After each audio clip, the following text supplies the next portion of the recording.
Terry, let's talk about the weekend, and first a very nice bounce-back game for your boys on Saturday.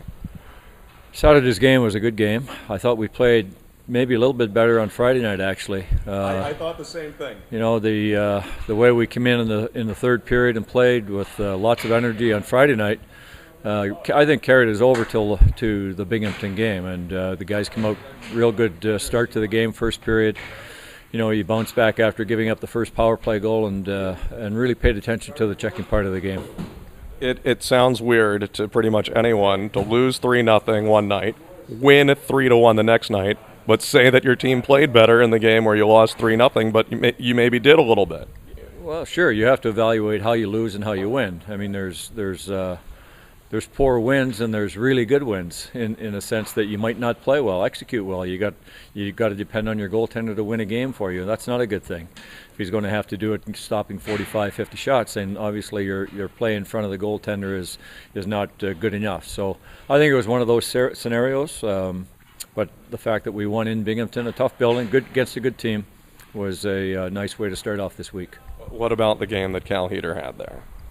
Yeah, well, you know, I thought Cal made a couple of really big stops. There were some plays where we had big gaps with our defensemen. As they attacked through the middle of the ice, we were kind of unsure in our tracking assignments, and they started pounding pucks from about the top hash mark in front of them. So there was like 3 of those opportunities that were grade A chances that he really came up very large, and I think it carried us over into the win. What about the confidence factor? This team needed a win in the worst way, I think. Yeah, we needed a win, absolutely. We were looking for our second win only at the start of the year here, and you know, we're a young group of guys, and maybe sometimes you don't take a look at some of those losses as being still a pretty good effort in doing the right things, and wins are always a way players measure themselves when they're young kids. So the win was important, and now we've got 3 games in a row at home, so we need to carry that over. Yeah, not much of a break here. A couple days of practice, and then 3 very good teams are coming in back to back to back. And now, for the first time, you're playing teams that you've seen before. They're all 3 teams that you've seen before. And not having much of a break is a good thing. I think we need to play some hockey. It's great to have practices, but practices can get long and very tedious. I think when we get the review on the video, as we did from the Binghamton game, there's a lot of positives. So good emotion, good energy, good enthusiasm on the ice today, and now we get ready to play.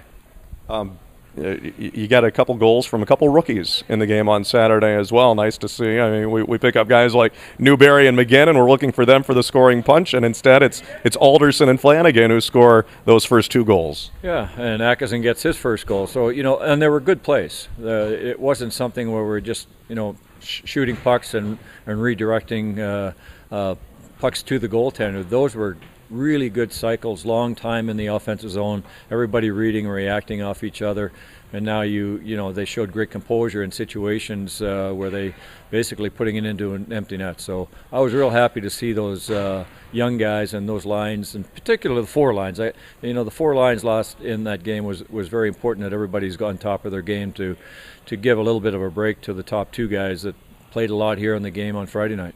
I was going to say that Flanagan, Mangine, Nobles, I mean, you have a lot of guys that are scratches. You still have mostly healthy players and a bunch of them on this team, and it's some of the difficult decisions that you like to have that we like to say as well. You know, everybody's trying to find their spot. I'm looking at some young guys who I don't know very well to see how they're going to play at this pro level. So it's a little competition, you know. Every day is important that you come focused and ready to work and do the stuff all over again the next day. And let me make a decision. Hopefully I make the right one as to who the 4 lines are going to be and the 6 defensemen. But I love the camaraderie. I think the group is real close. They're very committed to each other and committed to the team to play as well as they can. And the guys that are out and that are going in any given night are giving us a tremendous effort. So it's a good team right now, a good group of guys. Zack FitzGerald's status. Yeah, I saw Zack yesterday. He came in, said hello in the office. He'll probably need some time here to regroup. He took a pretty good punch to the nose, and he had surgery on it to get things straightened out. So from that part of it, he'll get healthy now. He came out of it okay, and we'll just wait and see. We'll give him time to get organized in his own mind and get back on the ice and practice, and then we'll take it from there. I know it's hard to estimate, but a couple of weeks and maybe a full cage after that, is that kind of the plan? Yeah, it's going to be a full cage for sure. He just needs some time here right now to heal a little bit. I'm probably looking at this week for sure before he can get on the ice, and then we'll get into practice and try to get things going again. But I think he needs some time to get his legs under himself after he gets on the ice. But definitely he will be wearing a full cage for the first probably month anyway.